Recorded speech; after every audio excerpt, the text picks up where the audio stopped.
चारण गढ़वी सेवा समाज ट्रस्ट वलसाड़ द्वारा दिनांक 1/1/2025 को विश्व विख्यात आई श्री सोनल मां का 101वां जन्मोत्सव बुधवार को धूमधाम से मनाया गया। प्रातः 10 बजे माता जी की शोभा यात्रा निकाली गई। तत्पश्चात माता की महापूजा की गई। तत्पश्चात माननीय जिला पंचायत अध्यक्ष श्री मनहर भाई पटेल उपस्थित महानुभावों का स्वागत, पश्चिम रेलवे के क्षेत्र प्रबंधक श्री मनोज भाई बारहाट, प्रहलाद सिंह जडेजा, गुमान सिंह जडेजा, सेवानिवृत्त डीवाईएसपी श्री एन.के. लीला आदि ने किया तथा उनकी ओर से जूनियर वर्ग से लेकर समाज के सभी छात्र छात्राओं का स्वागत किया गया। केजी से लेकर कॉलेज तक के बच्चों को शिक्षा किट देकर प्रोत्साहित किया गया।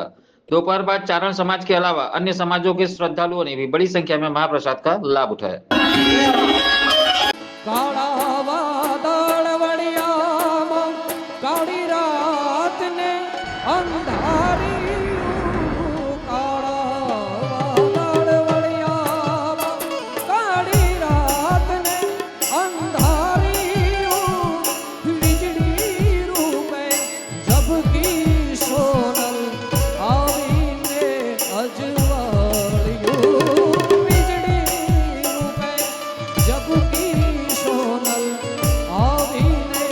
अजवा